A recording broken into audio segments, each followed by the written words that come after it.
हर हर महादेव दोस्तों। भारत भूमि केवल पत्थरों और नदियों की जमीन नहीं है।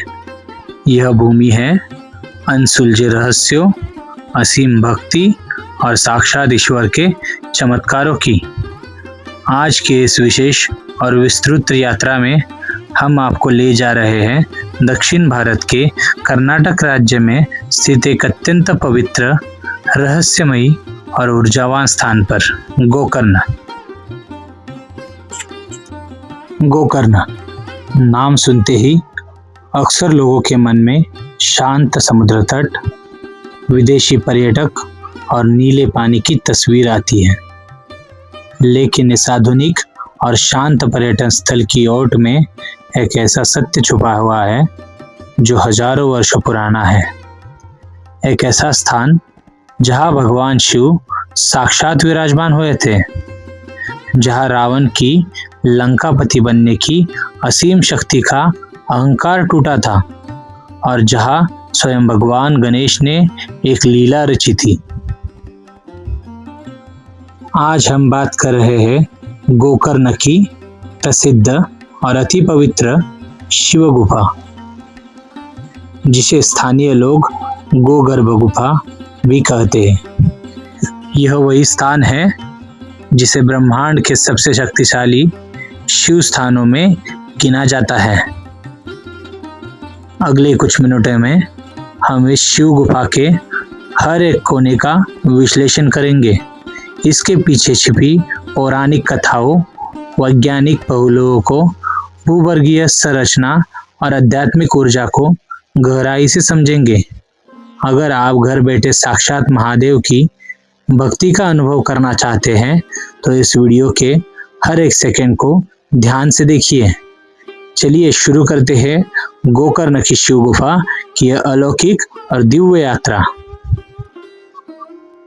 शिव गुफा के अंदर प्रवेश करने से पहले यह समझना बहुत जरूरी है कि इस स्थान को गोकर्ण क्यों कहा जाता है। संस्कृत भाषा में गो का अर्थ होता है गाय और कर्ण का अर्थ होता है कान, यानी गाय का कान। लेकिन इस स्थान का नाम गाय के कान पर क्यों पड़ा, इसके पीछे तीन मुख्य पौराणिक कथाएं बताई जाती है। पहली कथा के अनुसार जब ब्रह्मा और विष्णु जी के बीच श्रेष्ठता को लेकर विवाद हुआ और पूरे ब्रह्मांड में अंधकार था, तब भगवान शिव पृथ्वी को नया जीवन देने के लिए पाताल लोक से बाहर आ गए। वे पृथ्वी माता के माध्यम से प्रकट हुए और जिस स्थान से वे बाहर निकले उसकी आकृति एक गाय के कान जैसे बन गई।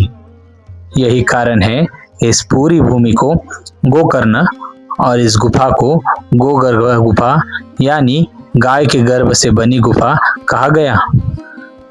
दूसरी मान्यता के अनुसार जब लंकापति रावण भगवान शिव के आत्मलिंग को कैलाश से लंका ले जा रहे थे, तब गणेश जी की चतुराई के कारण आत्मलिंग यही स्थापित हो गया। क्रोधित होकर रावण ने उस लिंग को अपनी पूरी ताकत से उखाड़ने की कोशिश की।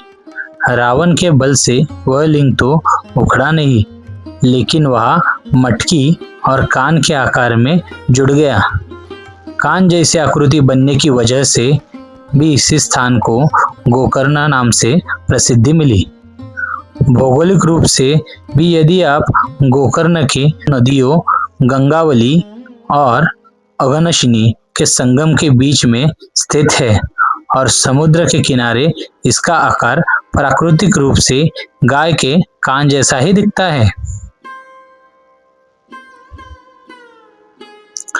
दोस्तों, गोकर्ण शिव गुफा का सीधा संबंध रावण और शिव के आत्मलिंग से है। एक पौराणिक कहानी नहीं है, बल्कि यह सीख देती है कि धर्म और भक्ति में अहंकार का कोई स्थान नहीं होता। बात उस समय की है जब लंकापति रावण ने अपनी माता कैकेयी से की इच्छा पूरी करने के लिए भगवान शिव को लंका में स्थापित करने का संकल्प लिया। रावण परम ज्ञानी, वेदों का ज्ञाता और महाशिव था। उसने कैलाश पर्वत पर जाकर हजारों वर्ष तक तपस्या की। उसने अपने सिर काटकर शिवजी को अर्पित कर दिए। रावण ने वही बैठकर प्रसिद्ध शिव तांडव स्तोत्र की रचना की। रावण के इस अखंड तप से प्रसन्न होकर आशुतोष भगवान शिव प्रकट हुए और उन्होंने रावण से वरदान मांगने को कहा। रावण ने चालाकी से शिवजी के आत्मलिंग की मांग कर ली। आत्मलिंग भगवान शिव की प्राण ऊर्जा साक्षात प्रतीक था। जिसके पास आत्मलिंग होता उसे तीनों लोकों में कोई पराजित नहीं कर सकता था। भगवान शिवजी ने रावण को आत्मलिंग तो दे दिया, लेकिन एक सख्त शर्त रखी। हे रावण, तुम इस आत्मलिंग को लंका ले जा सकते हो, लेकिन यात्रा के दौरान इसे रास्ते में कहीं भी जमीन पर मत रखना। यदि तुमने इसे एक बार भी धरती पर रख दिया तो यह वही स्थापित हो जाएगा और फिर कभी यहाँ से नहीं उठेगा। रावण ने शर्त स्वीकार की और आत्मलिंग लेकर दक्षिण दिशा की ओर लंका के लिए चल पड़ा। लेकिन देवताओं में खलबली मच गई। देवर्षि नारद और भगवान विष्णु जानते थे कि यदि यह राक्षसी शक्ति अमर हो गई तो धर्म का विनाश हो जाएगा। तब भगवान विष्णु ने अपनी सुदर्शन चक्र से सूर्य को ढक दिया, जिससे शाम जैसा भ्रम उत्पन्न हो गया। रावण नियमिष्ठ था और उसे अपनी संध्या वंदन सांध्य पूजा करनी थी। वह असमंजस में पड़ गया कि आत्मलिंग को हाथ में लेकर पूजा कैसे करे। तभी वहां भगवान गणेश एक छोटे ग्वाले ब्राह्मण बालक के रूप में प्रकट हुए। रावण ने उस बालक से प्रार्थना की कि जब तक वह समुद्र में संध्या वंदन करके लौटे तब तक वह इस लिंग को संभाल के रखे। बाल गणेश ने शर्त रखी, मैं इसे तब तक ही पकड़ूंगा जब तक इसका भार सहन कर सकूंगा। अगर मुझे भार महसूस हुआ तो मैं तुम्हें 3 बार पुकारूंगा। अगर तुम नहीं आए तो मैं इसे जमीन पर रख दूंगा।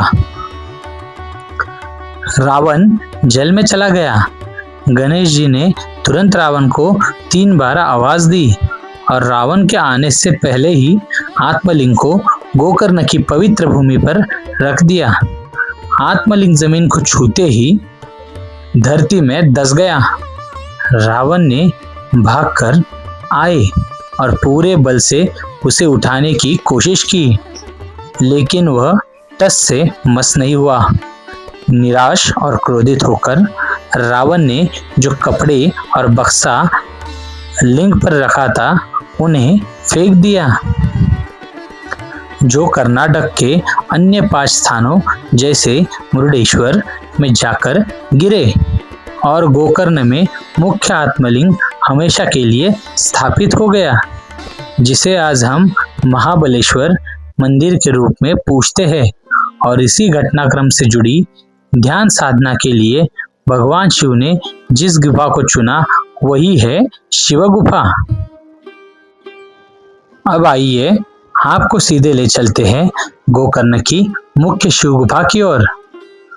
गोकर्ण में मुख्य शहर से लगभग 3 से 4 किलोमीटर दूर कुडले बीच स्थित है।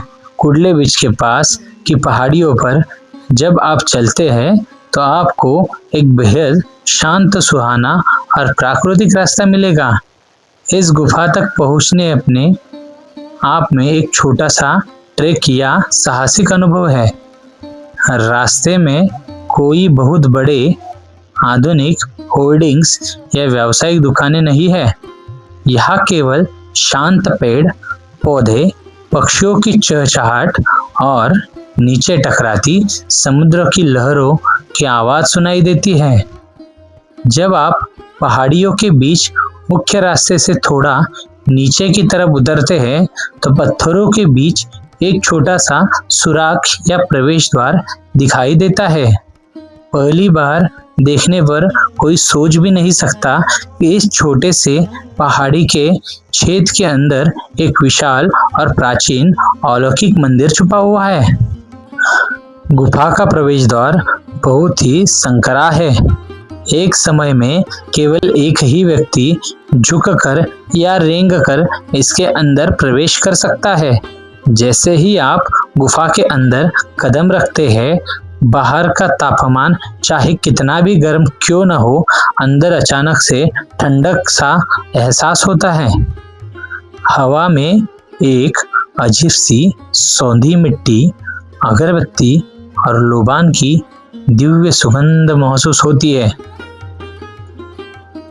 गुफा के भीतर कदम रखते ही अंधकार आपका स्वागत करता है, इसलिए यहाँ आने वाले भक्तों को हमेशा अपने साथ टॉर्च या लाइट रखने की सलाह दी जाती है। गुफा के अंदर एक मुख्य कक्ष है जहाँ प्राकृतिक रूप से स्थापित एक शिवलिंगम मौजूद है। इस शिवलिंग के दर्शन मात्र से ही मन की सारी व्याकुलता समाप्त हो जाती है। गुफा की छत में एक छोटा सा प्राकृतिक छिद्र यानी कि होल है। दोपहर के समय जब सूर्य ठीक ऊपर होता है तो सूर्य की एक सीधी किरण उस अंधकारमयी गुफा को भेदती हुई सीधे शिवलिंग के ऊपर पड़ती है। यह दृश्य इतना विहंगम और अलौकिक होता है कि मानो स्वयं सूर्य देव भगवान शिव का जलाभिषेक या आरती कर रहे हो। वैज्ञानिक दृष्टि से देखें तो यह गुफा चूना पत्थर यानी कि लाइमस्टोन और लेटराइट चट्टानों से बनी प्राकृतिक गुफा है। हजारों लाखों वर्षों से पानी के रिसाव के कारण यह छत से लटकती हुई स्टेलेकाइट्स और जमीन से ऊपर उठती हुई स्लेगामाइट्स की सुंदर संरचनाएं बन चुकी है। इन संरचनाओं को देखकर ऐसा प्रतीक होता है मानो भगवान शिव की जटाएं चारों ओर फैली हुई है। इसके अलावा इस गुफा में चमगादड़ों का भी निवास है।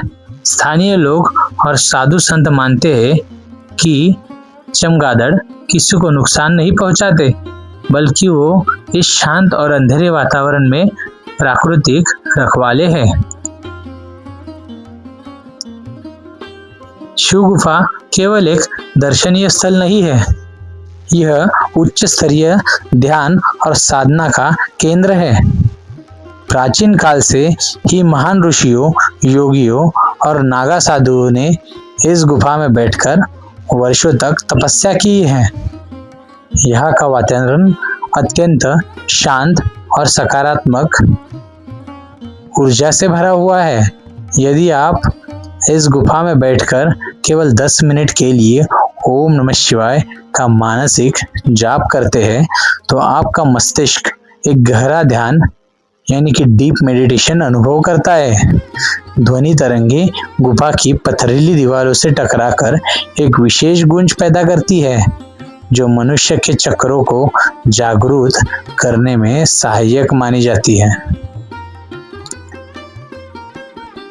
कई श्रद्धालुओं का अनुभव है इस गुफा में प्रवेश करते ही चिंताएं, मानसिक तनाव और भय अपने आप दूर हो जाता है।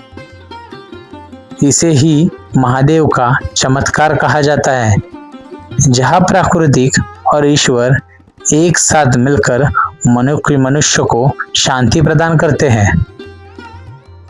अगर आप भी कर्नाटक के गोकर्ण में स्थित इस पावन शिव गुफा की यात्रा का प्लान बना रहे हैं तो कुछ बातों का ध्यान रखना बेहद जरूरी है। गोकर्ण घूमने के लिए अक्टूबर से मार्च का समय सबसे बेहतरीन माना जाता है। मानसून के दौरान गुफा में फिसलन हो सकती है। गुफा के अंदर रोशनी नहीं है, इसलिए एक अच्छी टॉर्च या मोबाइल फ्लैशलाइट जरूर साथ रखें। आरामदायक जूते पहनने, क्योंकि आपको थोड़ा पैदल चलना पड़ेगा। यह एक अत्यंत पवित्र धार्मिक स्थल है। गुफा के अंदर जूते चप्पल बाहर निकाल कर जाए। प्लास्टिक या कचरा वहां बिल्कुल न फैलाए और शांति बनाए रखें। शिव गुफा के दर्शन के बाद आप पास या आसपास स्थित महाबलेश्वर मंदिर, कोटि तीर्थ और कुडले बीच की यात्रा भी अवश्य करें।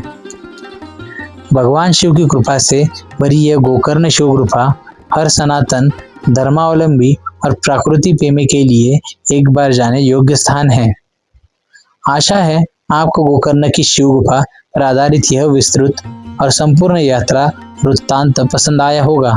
अगर आपको महादेव की यह गाथा अच्छी लगी हो तो इस वीडियो को अपने दोस्तों और परिवारों के साथ शेयर जरूर करें ताकि वे भी भारत की इन महान धरोहरों को जान सके। कमेंट बॉक्स में हर हर महादेव लिखना न भूले। मिलते हैं ऐसी ही दिव्य और रहस्यमय यात्रा के साथ। तब तक के लिए जय शिव शंभू, जय महाकाल।